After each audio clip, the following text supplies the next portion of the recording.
Assalamualaikum warahmatullahi wabarakatuh. Bismillahirrahmanirrahim. Wassalatu wassalamu ala man la nabiyya ba'dah wa bu'isa fil Makkah wa ba'd. Segala puji bagi Allah, Rabb semesta alam. Kita memujinya, kita memohon pertolongan kepadanya, dan juga kita berlindung kepadanya. Kita berlindung kepada Allah dari segala keburukan apa-apa yang ada dalam diri dan apa-apa keburukan apa-apa yang ada di dalam segala perbuatan kita. Salawat serta salam kita limpahkan kepada baginda kita Nabi Muhammad Sallallahu Alaihi Wasallam beserta keluarganya, sahabatnya, dan kita selaku umatnya hingga hari kiamat kelak. Alhamdulillah, sekarang kita telah memasuki puasa yang ke-18 kurang lebih. Kira-kira cukup terasa atau sangat terasa Bapak Ibu sekalian? Alhamdulillah, malam demi malam telah terlalui dengan sholat tarawih berjamaah. Alhamdulillah. Pada malam kali ini saya ingin membahas sebuah ayat yang insya Allah sudah tidak asing di telinga kita, terutama di bulan Ramadan, yaitu Al-Baqarah ayat 183 yang berbunyi, Ya ayyuhallazina amanu kutiba alaikumusiyam kama kutiba alal ladzina min qablikum la'allakum tattaqun. Yang artinya, wahai orang-orang yang beriman, telah diwajibkan kepada kalian berpuasa sebagaimana diwajibkan kepada orang-orang sebelum kalian agar kalian bertakwa. Dalam kitab Isyarut Tafasir karangan Syekh Abu Bakar Jabir Al-Jazairi, salah satu pengajar tafsir di Masjid Nabawi, beliau menafsirkan ayat ini dan memberikan makna yang cukup bagus. Di antara yang pertama, makna kata kutiba. Makna kutiba, saya menjelaskan kutiba artinya adalah diwajibkan dan ditetapkan. Asyam artinya adalah puasa. Secara bahasa, puasa artinya adalah menahan. Yang dimaksud menahan di sini adalah menahan diri dari makan dan minum serta apa-apa yang membatalkan puasa sejak terbit matahari hingga tenggelamnya. Makna ayat Al-Baqarah ayat 183, Syekh Abu Bakar menjelaskan, saat itu ketika Rasulullah SAW berhijrah ke Madinah, kemudian Madinah berubah menjadi negeri Islam, maka mulailah pada saat itu turunlah secara bertahap dan berkelanjutan syariat-syariat dan hukum-hukum Islam yang saat ini kita ketahui.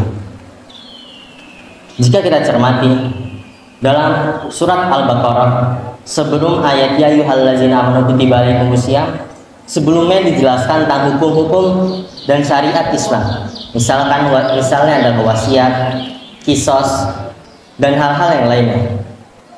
Syekh Abu Bakar menjelaskan bahwa puasa tidak serta-merta diturunkan. Ayat puasa ini diturunkan pada tahun 2 Hijriah, yaitu 15 tahun setelah wahyu pertama turun pada Nabi Muhammad SAW.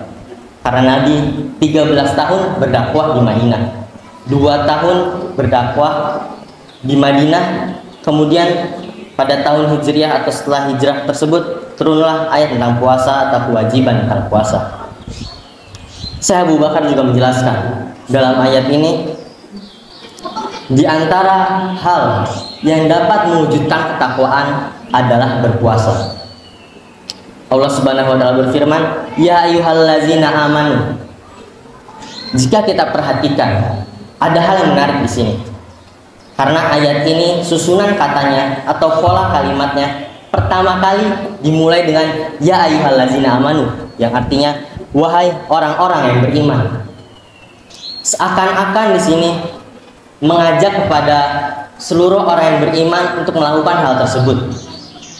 Dan dalam Al-Quran, setiap ayat Ya ayyuhallazina amanu, wahai orang-orang yang beriman, setelahnya akan turun penjelasan atau sejenisnya tentang hukum-hukum syariat.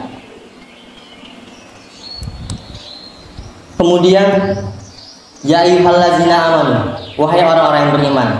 Susunan ini ditempatkan di depan seakan-akan mengatakan, seandainya kamu orang yang beriman, maka lakukanlah puasa.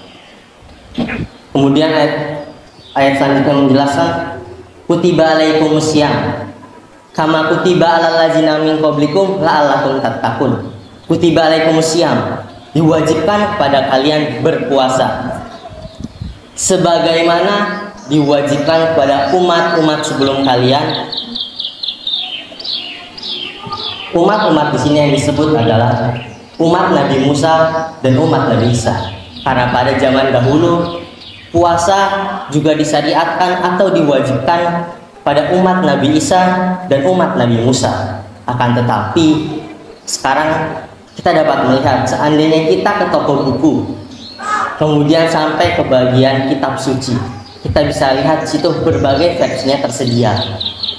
Dari versi Paus A, Paus B, Paus C, tahun sekian dan tahun sekian. Selalu ada revisi setiap beberapa waktu tertentu. Yang ini menjelaskan dan membuktikan firman Allah bahwa Allah menurunkan Al-Quran dan menjaganya. Akan tetapi kitab suci yang lain tidak Allah jaga karena sudah lampau. Kemudian la'allakum tattaqun, agar kalian bertakwa. Syekh Abu Bakar menjelaskan agar kalian bertakwa, la'allakum tattaqun. Beliau mentafsirkan yaitu menyiapkan kalian agar bertakwa dengan melaksanakan perintah-perintah Allah dan menjauhi larangan-larangannya. Jika kita cermati, Syekh menjelaskan menyiapkan kalian agar kalian bertakwa. Maka bukankah secara tidak langsung beliau mengatakan orang yang beriman belum tentu siap, orang yang beriman belum tentu bertakwa.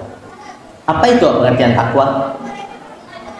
Pengertian takwa adalah antaj'alu bainaka wa baina azabillahi wiqayah. Kamu menjadikan bainaka, di antara dirimu, wa baina azabillah, dan di antara azab Allah, wiqayah, pelindung atau perisai. Karena yang namanya iman itu bertambah dan berkurang, Bapak Ibu sekalian. Iman itu bertambah dengan ketakwaan dan berkurang dengan kemaksiatan. Di antara pelajaran yang dapat kita ambil dari ayat Al-Baqarah ayat 183, saya menjelaskan yang pertama kewajiban untuk berpuasa. Yang ayatnya adalah ya ayyuhallazina amanu kutiba alaikumusiyam kama kutiba alal ladzina min qablikum. Kemudian yang kedua, hikmah yang dapat kita ambil dari ayat Al-Baqarah tersebut adalah puasa mendidik mukmin untuk semakin bertakwa. Itu la'allah, dalam ayat la'allakum tattaqun. Sebagaimana terkadang kita dengar ada yang mengatakan puasa adalah syahrut tarbiyah, bulan pembelajaran, atau juga mengatakan madrasah, waktu untuk kita belajar.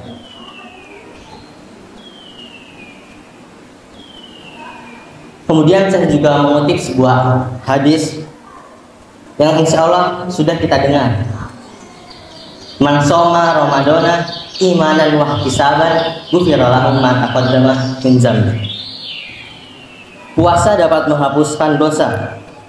Hadisnya tadi artinya adalah barang siapa yang berpuasa dengan penuh keimanan, dengan didasari keimanan dan mengharapkan ridha Allah, ghufira lahu ma taqaddama min dzambi, diampuni dosa-dosanya yang telah lalu. Sekian dari saya, semoga kesempatan kali ini dapat dimanfaatkan oleh kita semua. Wabillahi taufiq wal hidayah, yang benar datangnya dari Allah, yang salah dari diri saya sendiri. Wassalamualaikum warahmatullahi wabarakatuh.